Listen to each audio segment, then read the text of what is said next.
कौन हो तुम?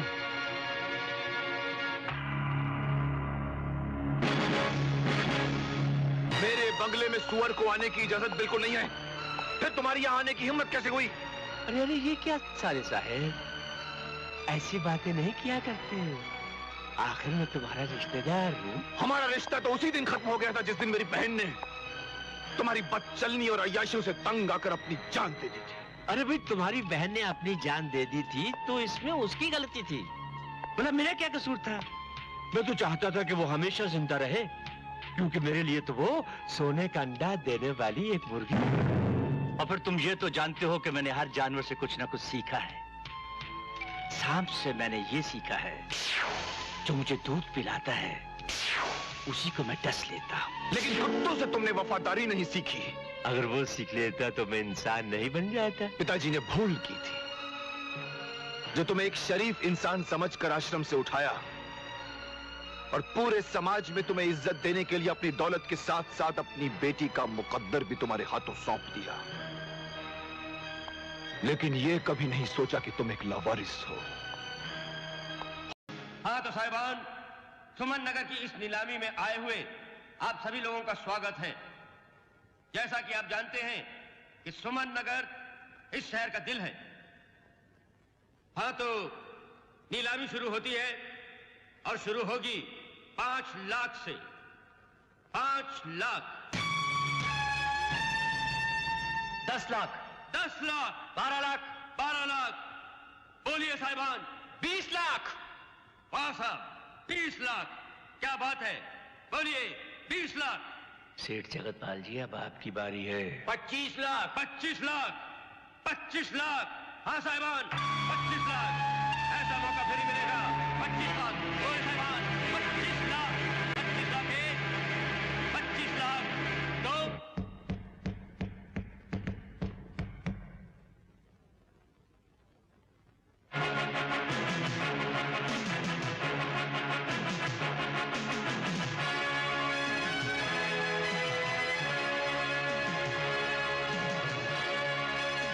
घबराओ नहीं, इधर देखो, हम चले आए। अब अब अब अब 50 लाख। तुम अश्विनी, तुम 50 लाख रुपए तुम चुकाओगे? अरे तुम तो एक मामूली से सुपरवाइजर हो मेरे साले साहब की गोदी में। 50 लाख चुकाना तुम्हारे बस की बात नहीं है। हमारे बस की बात करने की हिम्मत मत करो। हमारे बस में क्या है और क्या नहीं, उसका फैसला मैं खुद करता हूं। रहे 50 लाख, अपनी दाएं तरफ देखो।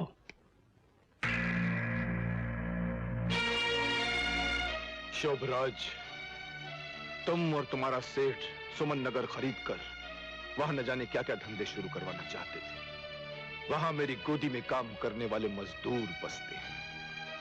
इसीलिए मैं चाहता था कि मजदूरों का कोई लीडर ही इस जमीन की बोली लगाए। कीमत चुकाने के लिए मैं बैठा तुम्हारी बेवकूफी का तमाशा देख रहा। तो अब तुम अपनी मौत का तमाशा देखोगे। अब ये रिवॉल्वर हमारी जेब में आराम की नींद सोएगा और तुम ये बॉल लो और सुमन नगर पार जाकर गेंद बल्ला खेलो। बल्ला तुम्हें वहां खेलते हुए बच्चों से मिल जाएगा।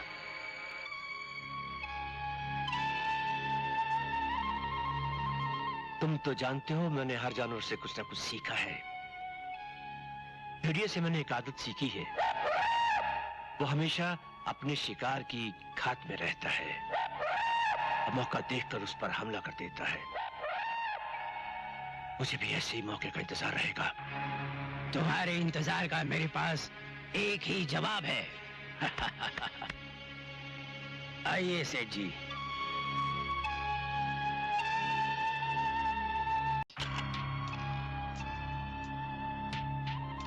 या we will meet soon. नमस्ते साले साहब।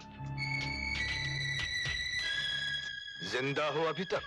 अरे भाई ये क्या, न वेलकम, न हेलो, न ठंडा, न गर्म, और ऊपर से कह दिया जिंदा हो अभी तक। छी छी, बहुत बुरी बात है। अरे भाई 18 साल के बाद हांगकांग से लौटा हूँ, ऐसा सलूक तो कोई गैरों से भी नहीं करता। और फिर तुम तो मेरे रिश्तेदार हो। मिस्टर शोभराज, इस वक्त मैं बहुत बिजी हूँ और मेरे पास तुम्हारे फिजूल की बातें सुनने का वक्त नहीं। तो बिजनेस की बातें कर लेते हैं। ये रहा मेरा कार्ड। अब मैं पैसे वाला बन गया हूँ, सूद पर कर्ज देता हूँ। 25-50 करोड़ की कभी भी जरूरत पड़े तो तकल्लुफ मत करना।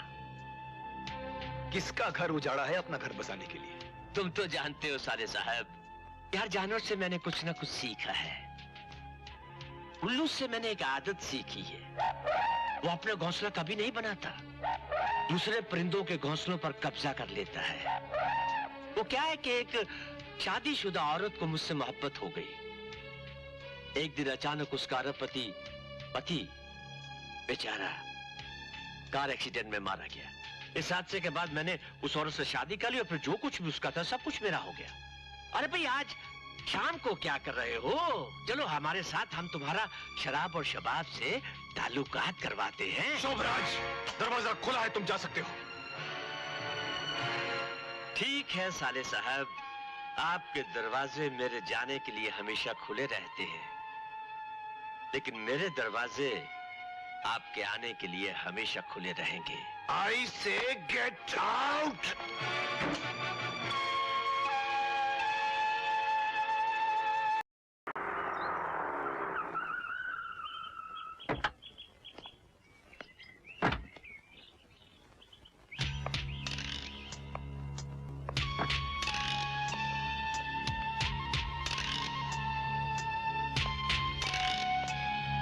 वाह अश्विनी वाह, बड़ा शानदार बंगला खरीदा है।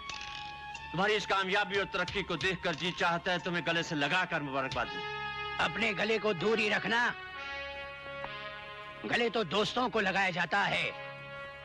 तुम तो दुश्मनी के काबिल भी नहीं, हमें क्या गले लगाओगे? अश्विनी, तुम तो जानते हो कि मैंने हर जानवर से कुछ ना कुछ सीखा है। गिरगिट से मैंने एक आदत सीखी है, मौका देखते ही रंग बदल लेना चाहिए। जब मुझे मालूम हुआ कि राजेश्वर से तुम्हारी दुश्मनी हो गई है तो मैंने सोचा क्यों ना इस नेक काम में मैं तुम्हारी मदद करूं। ये दो मर्दों की टक्कर है, इसमें नामर्दों का क्या काम? तुम्हारी नजर में अगर मैं नामर्द हूं तो ठीक है, यूं ही सही। लेकिन एक बात बता दूं अश्विनी, खोटा सिक्का भी कभी कभी चल जाता है।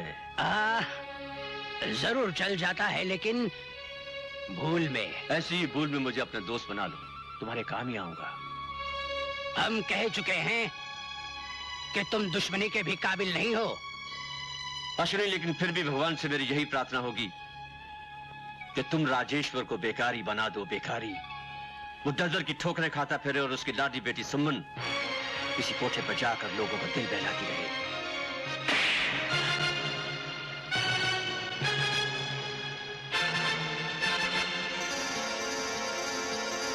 और अब घर की सफाई का वक्त हो रहा है, तुम यहां से चले जाओ। कहीं ऐसा ना हो कि घर के मुलाजिम झाड़ू समेटते हुए कचरे के साथ साथ तुम्हें भी बाहर फेंक दें। ठीक है, दोस्ती तो ना हो सकी, अब दुश्मनी ही सही।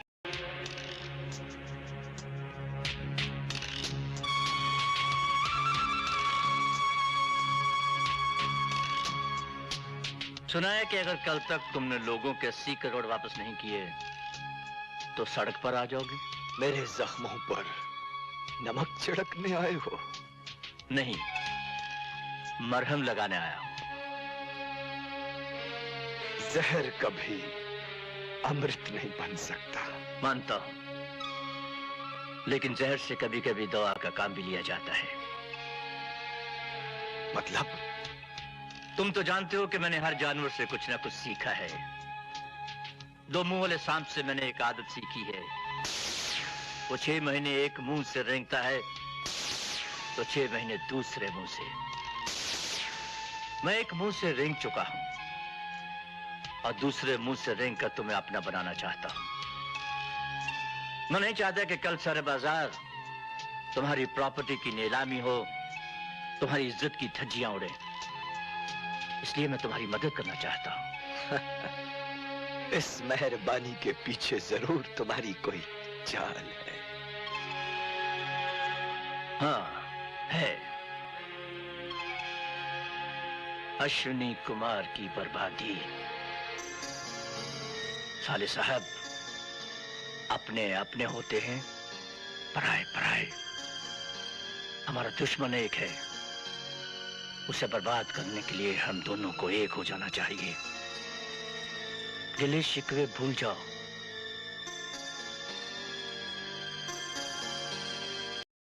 नए नए दाव पेच आते कहां से हैं? हाँ?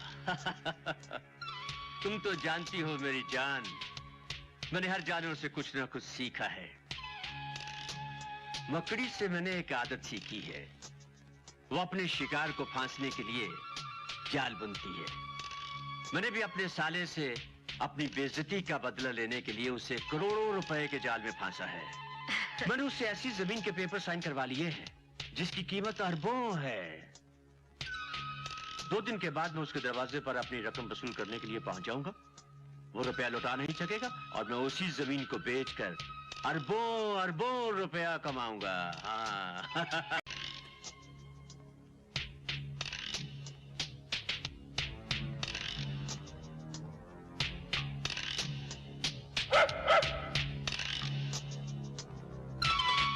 ये क्या बदतमीजी है शोभराज? ऑफिस में कुत्ता लाने का क्या मतलब है? बाहर ले जाओ उसे।